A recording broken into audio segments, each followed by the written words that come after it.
네, 계속해서 전국 상황 자세히 짚어보겠습니다. 이창근 국민의힘 하남을 당협위원장, 이동학 전 더불어민주당 최고위원과 함께하겠습니다. 어서 오십시오. 안녕하세요. 안녕하세요. 네. 자, 한덕수 국무총리의 탄핵 심판, 애초에 이번 주에는 선고가 될 것으로 예상이 되는데 늦어질 것 같아요. 국회 측의 수사 기록 제출 요구를 헌재가 수용을 했는데, 자, 이 수사 기록 어떤 내용이고요? 이게 왜 필요한 겁니까?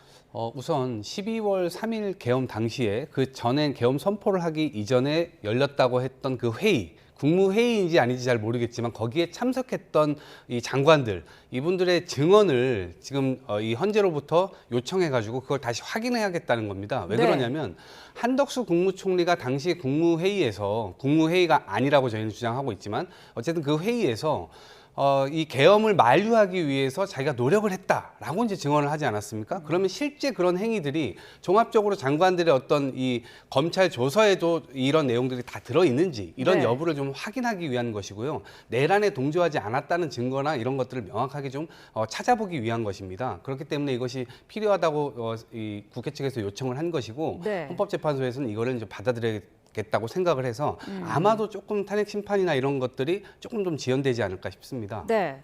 지난달 19일에 이미 변론 자체는 다 종결된 상태지 않습니까? 맞습니다. 변론이 종결됐고 한덕수 총리는 그간의 국회에서건 그리고 검찰 조사에서건 경찰 조사에서건 그리고 헌재 마지막 변론에서도 네. 다 일관되게 얘기를 했어요. 당시에 국무회의가 부적절했고 본인이 생각했을 때 국무회의 요건을 갖추지 못했다고 얘기를 했단 말이죠. 그렇다면은 지금 시점에 와서 헌재가 17일까지는 아무 변론을 잡지 않겠다고 했고 네. 그러면은 우리가 기다리는 것이 한덕수 총리에 대한 결론인지 윤석열 대통령에 대한 결론인지 빨리 먼저 결론을 내달라는 거거든요. 네. 그렇지만 순서대로 본다면 사실 전국의 안정을 위해서는 한덕수 총리에 대한 결론이 먼저 나야 되는 것도 사실입니다. 그럼에도 불구하고 국회 측이 검찰 조서를 당시에 조서를 확보하는 것을 요청했단 말이죠. 이것은 헌재 17일까지 변론을 안 잡겠다고 했는 그 시기를 감안해서 국회 측이 청구인 측이 오히려 한덕수 총리에 대한 탄핵을 뒤로 미루고 네. 윤석열 대통령에 대한 탄핵을 빨리 하라는 헌재에 대한 압박이 아닐까 이렇게 봐질 수도 있습니다. 왜냐하면은 검찰 조서가 확보돼서 헌재가 요청을 받아들였고 그 자료가 오면은 네. 헌재에서는 그걸 또 검토해야 될 시간이 필요합니다. 그렇죠. 그렇다면 당연히 평의가 또 거쳐야 될 것이고요. 그러한 여러 가지 절차가 있기 때문에 당연히 윤석열 대통령보다는 한덕수 총리에 대한 그러한 판결이 늦어질 거라는 것을 자명합니다. 그래서 이것은 국회 측에서 의도적으로 요청한 거 아닌가 네. 그런 생각을 해볼 수가 있습니다. 한덕수 총리에 대한 탄핵 심판 선고를 늦추기 위한 시간 끌기다라는 지적에 대해서는 어떤 입장이신가요? 아니 그렇게 볼 수는 없죠. 왜냐하면 원래 이 중요도라고 하는 것은 대통령의 공백 상태가 훨씬 더 중요한 거 아니겠습니까? 그러면 이 문제를 빠르게 정리를 해줘야 됩니다. 근데 한덕수 총리의 경우는 지금 여당에서는 마치 돌아올 걸 예정하고 돌아올 걸 기대하고 지금 이런 주장들을 하고 있는 것 같습니다. 제가 헌법재판소 재판관이라면 국무총리에 대한 탄핵 여부보다는 대통령의 탄핵 여부 심판이 훨씬 더 빠르게 될 것 같고요. 그다음에 여당 국민의힘의 기대와는 달리 한덕수 국무총리는 저는 돌아올 거라는 어떤 판결을 내리지 않을 것이라고 생각합니다. 네. 왜 그러냐면 아까 말씀드렸던 국무회의 여부 논란 이것과 별개로요. 어쨌든 헌법재판관을 임명하지 않았잖아요. 그렇게 정무적으로 본인들이 판단했다고 얘기를 하는데 사실은 헌법 수호에 최종적인 의무가 있는 것이 대통령입니다. 그 대통령 자리를 권한 대행을 했었기 때문에 이 부분에 대한 명확한 책임을 지고 했었어야 되는 거죠. 국회에서 통과가 됐었기 때문에요. 그런데 그걸 하지 않았어요. 그런데 헌법재판소가 만약에 그 행위가 옳았다라고 판단할 수 있습니까? 그러면 헌법재판소 자체가 부정되는 거 아니겠습니까? 그렇기 때문에 저는 그런 판단을 낼 가능성이 없기 때문에 국민의힘이 그런 기대를 좀 접어주셨으면 좋겠다 말씀드립니다. 네, 최상목 권한대행이 지금 뭐 마은혁 재판관 임명이라든지 명태균 특검법에 대한 결정을 보류를 하고 있지 않습니까? 한덕수 총리의 선고를 기다릴 거라는 전망이 있었거든요. 여기에도 좀 영향을 미치지 않을까요? 뭐 정무적인 판단에서 영향을 미칠 수 있겠죠. 하지만 최상목 권한대행은 지난번 2명의 헌법재판관 임명 당시에 국무위원들로부터 많은 또 비판도 받았습니다. 그럼에도 불구하고 당시에 국정 안정이 우선이다. 그리고 헌재에 대한 어떤 완전한 요건은 아니지만 그래도 8인 체제를 만들어주기 위한 대선적 결단했던 적이 있습니다. 네. 그런 전례가 있기 때문에 이번 같은 경우는 국무위원들의 의견을 들었단 말이죠. 듣고 본인이 심사숙고하겠다고 했습니다. 그리고 마은혁 재판관은 설사 국회에서 전임 원내대표들이 합의를 해서 그렇게 야당이 추천한 헌법재판관 후보라 하더라도 네. 문제가 많은 건 사실입니다. 거기에 대해 또 국민적인 합의가 되지 않는 것도 사실이고요. 그럼에도 불구하고 헌재의 판결을 존중을 합니다만 최상목 권한대행의 정무적인 판단이나 여러 가지 판단할 수 있는 시간적 여유도 줘야 되는 것도 사실입니다. 자꾸 민주당이 나서서 탄핵 운운하면서 압박하는 건 맞지 않는 것이 헌법재판소 법에 보면은 임명에 대한 기간의 요건은 없습니다. 그렇기 때문에 충분한 심사숙고 시간을 주는 건 당연하고요. 네. 그리고 한덕수 총리에 대해서 아까 잠깐 말씀하셨는데 한덕수 총리가 헌재 재판관을 임명하지 않았다. 그거는 사실 대통령 권한 대행으로서의 어떤 행위거든요. 그렇다면 국회로 다시 돌아간다면 국회의 탄핵 요건이 맞지가 않아요. 그래서 3분의 2가 찬성해야 되거든요. 네. 그렇다면 그거를 요건을 본다면 국회에서의 한덕수 총리에 대한 탄핵 자체가 요건이 성립이 안 했기 때문에 탄핵도 성립이 될 수 없는 거거든요. 그렇기 때문에 우리가 이러한 논쟁을 하기보다는 헌재는 헌재의 시간을 맡겨두고 그리고 저도 말씀드리지 않았습니까? 헌재가 국회 측이 설사 그러한 의도로 지연 의도로 한덕수 총리의 검찰 조사 확보 요청했다 하더라도 네. 그럼에도 불구하고 17일까지는 변론을 안 잡겠다고 했는 이상 여야가 더 이상 최상목 권한대행을 흔들고 또 헌재를 흔들고 이런 식의 압박은 자제하자. 네. 그리고 여야는 정말 민생으로 다시 돌아가자. 그렇게 말씀드리고 싶습니다. 네. 자, 각 당의 상황도 좀 짚어보겠습니다. 한동훈 전 국민의힘 대표가 어제 이제 북 콘서트를 가졌는데 여러 말들이 화제가 되고 있습니다. 지난 대표직 사퇴 당시에 지지자들에게 했던 말을 다시 한번 언급하기도 했던데 어떻게 들으셨나요? 한동훈 전 대표의 자서전 비슷한 저서를 보더라도 네. 일관되게 주장하는 게 있더라고요. 그것이 이제 본인이 국민을 지키겠다. 그리고 국민이 먼저다. 이런 얘기를 일관되게 하고 있고 또 본인이 주장하는 것은 다시 그때 상황에 돌아가더라도 나는 똑같은 선택을 할 수밖에 없을 것이다. 그런 얘기를 하더라고요.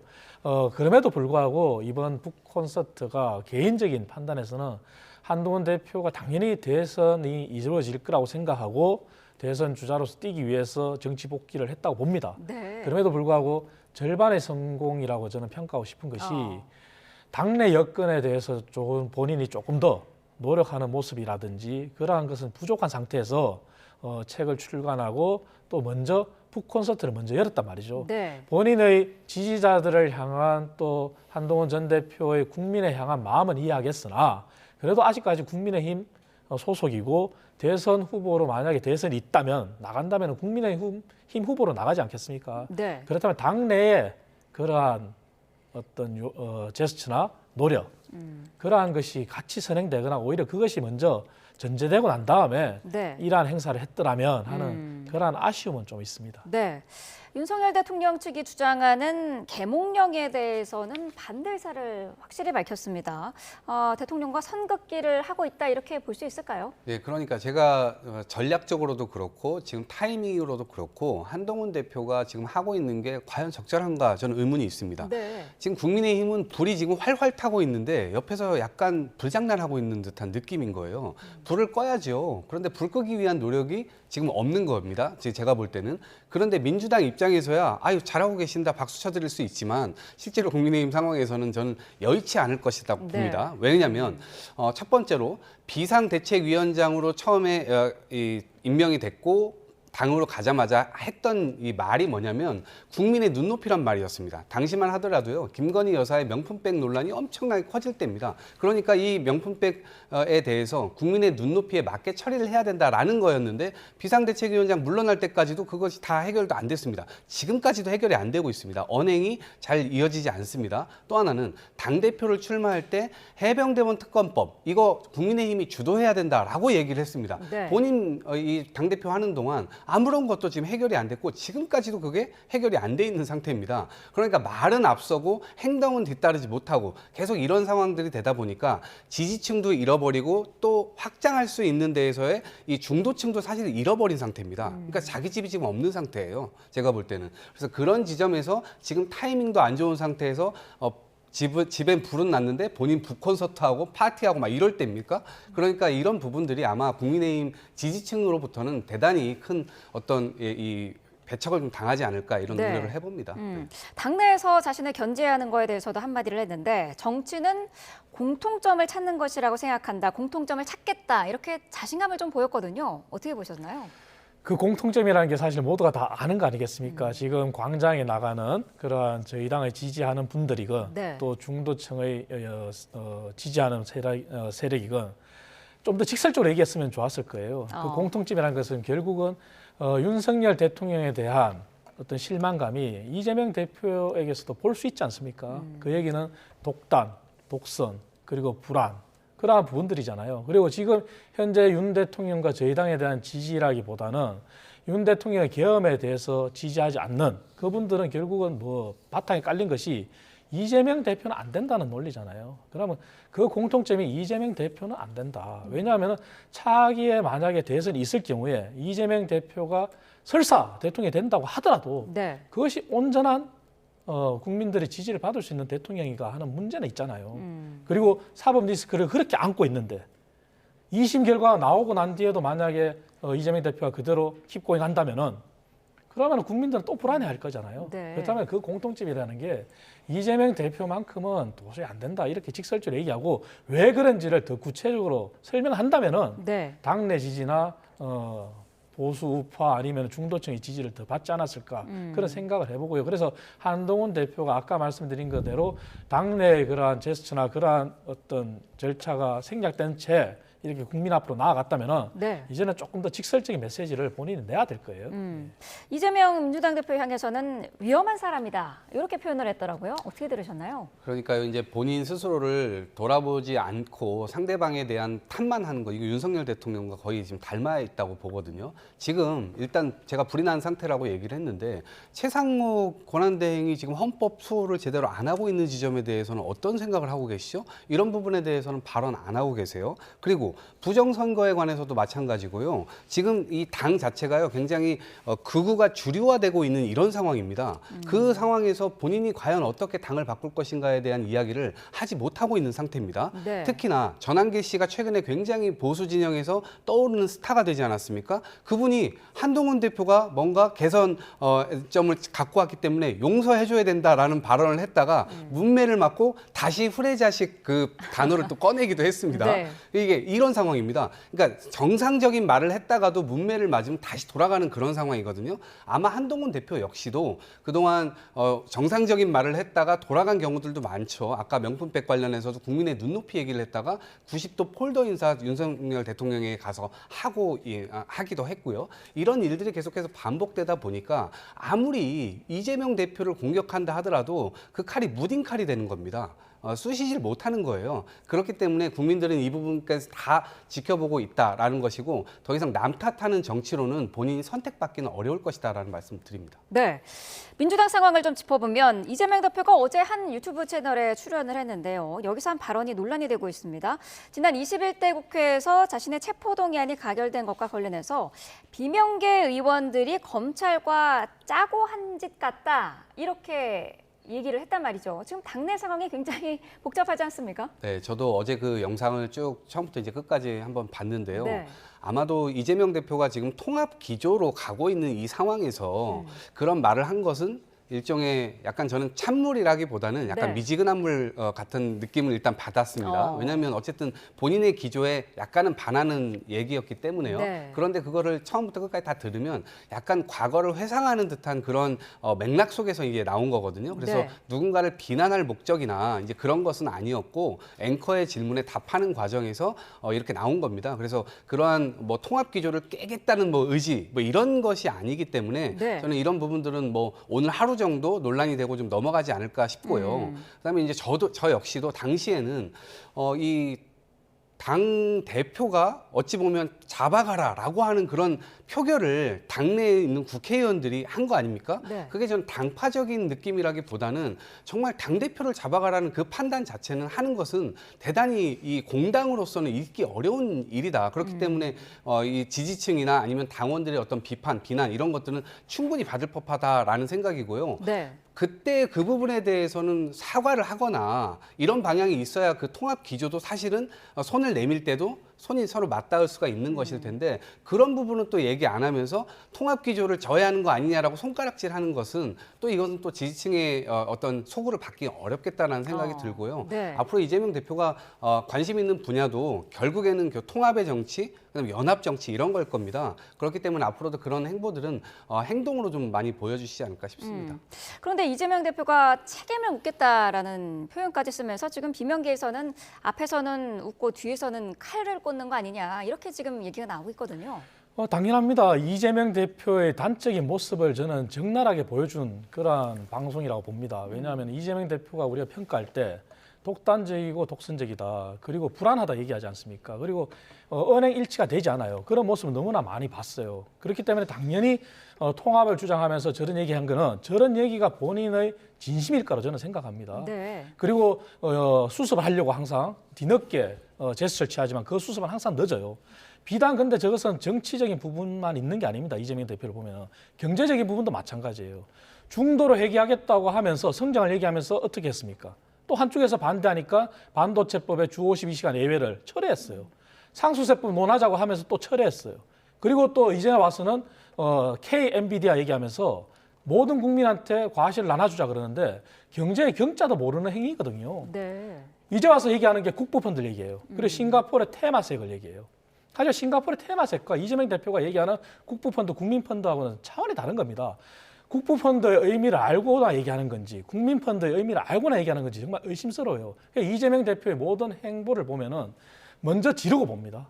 그리고 나서 수습하려고 하는데 그 지른 내용이 사실은 본인의 진심이라고 생각합니다. 그래서 아마 이재명 대표는 정치적으로는 통합이 아니라 정말 본인한테 반기를 드는 사람들을 처벌하고 처단하는 그러한 얘기를 할 것이고 네. 경제적으로는 성장을 주장하지만 여전히 기본 사회의 꿈을 사회민주주의로 가는 길을 그러한 길을 포기하지 않을 거라 저는 생각합니다. 비명계 인사들이 지금 좀 뭉치고 있는 그런 모습을 보이고 있는 게 지금 범야권 오픈 프라이머리에 찬성 의사를 밝히지 않았습니까? 이게 사실 조국 혁신당이 먼저 제안을 했던 건데 여기서는 지금 당내 의견이 좀 엇갈리고 있는 그런 상황인가요? 어떻습니까? 지금 상황은요 아직 그것을 본격적으로 논의한 상황이 아닙니다. 네. 왜냐하면 지금 중간고사를 끝내야 기말고사로 들어가는 처지 아니겠습니까? 중간고사라는 건 뭐냐? 대통령에 대한 탄핵 인용입니다. 그 인용이 먼저 종결되고 나야 그다음에 기말고사로 넘어갈 수 있는 거죠. 그래서 이거를 지금 논의하는 것은 적절하지 않다라는 생각이 들고요. 다만 이재명 대통령 앞으로 이제 대통령 후보가 나가기 위해서 열심히 노력을 할 텐데 네. 그 지점에서 앞으로 내야 될 목소리가 아까 제가 말씀드렸던 연합 정치에 관한 겁니다. 지금 서로 분열하고 나라가 이렇게 국문이 분열되고 서로 상대방을 잡아가기 위한 어떤 그런 노력을 하고 이렇게 해가지고는 국민의 삶이 행복해질 수 없지 않습니까? 그런 차원에서 보면 이런 이 오픈 프라이머리 모두가 참여하는 이런 것들도 논의해 볼 수는 있긴 하지만 저는 일단 당에 대한 이 컨센서스가 먼저 형성돼야 되는 것 아닌가? 조국 혁신당이나 혹은 다른 야권들과 우리 민주당의 어떤 같이 뭔가 공유할 수 있는 그런 정책안이 있는가? 이런 부분들에 대해서는 각 당에서 먼저 좀 정리된 다음에 나중에 어떤 당대당의 어떤 딜 이런 것들이 좀 필요하지 않을까? 그런 생각을 하시는 분들도 좀 계실 것 같아서요. 네. 지금 이 부분에 대한 논의는 아마 이 가속화되긴 좀 어려울 것으로 보입니다. 네. 자, 선관위 이야기도 잠깐 해보겠습니다. 자녀 채용 논란과 관련해서 이틀 연속 이제 대국민 사과문을 발표를 했는데 노태학 선관위원장이 어제 이런 거를 또 얘기를 했더라고요. 다양한 외부 통제 방안 도입을 검토하겠다라고 했는데 지금 여당에서는 특별 검사관제도 이거를 지금 얘기하고 있는 거 아니겠습니까?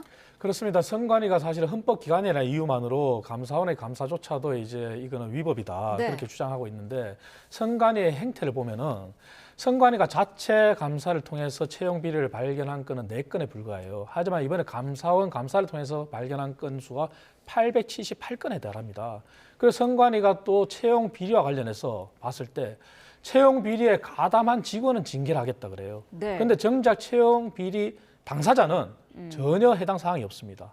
직무 배제하겠다 그러는데 지난 2023년도 7월경에 여름경에 직무 배제를 했습니다. 네. 하지만 그러한 채용 비리로 채용된 당사자들을 2024년 총선 앞두고 또 슬그머니 복귀를 시켰어요. 이런 것이 선관위 행태입니다. 그래서 선관위원장이 아무리 외부 통제를 받겠다 그렇게 주장하더라도 과연 진정성이 있을까 하는 의문이 들 수밖에 없거든요. 네. 그렇다면 국회에서 강제 조치를 해야 됩니다. 그 얘기는 입법을 통해서 그것이 저희 당이 내놓은 특별감사관제고 민주당 아직까지 소극적이에요. 그냥 다양하게 의견을 듣고 시간을 가지자 그러는데 네. 과연 그 시간을 가졌을 때 선관위가 헌법기관이라는 이유만으로 그러한 외부 통제를 받을까? 이 시기만 지나면 된다는 생각을 가지지 않을까? 이런 의구심을 떨쳐버릴 수가 없습니다. 그래서 하루속히 선관위에 대해서는 선관위의 그간의 자정 노력이 실패했다는 것을 인정을 하고 네. 여야가 빨리 특별감사관 제도건 아니면은 감사원이 정말 감사할 수 있도록 법적인 장치를 만들어주던 그러한 조치를 해야 될 거로 봅니다. 네, 선관위에 대한 국민의 어떤 신뢰 회복 방안에 대해서 민주당이 어떤 대안을 생각하고 있는 게 있을까요?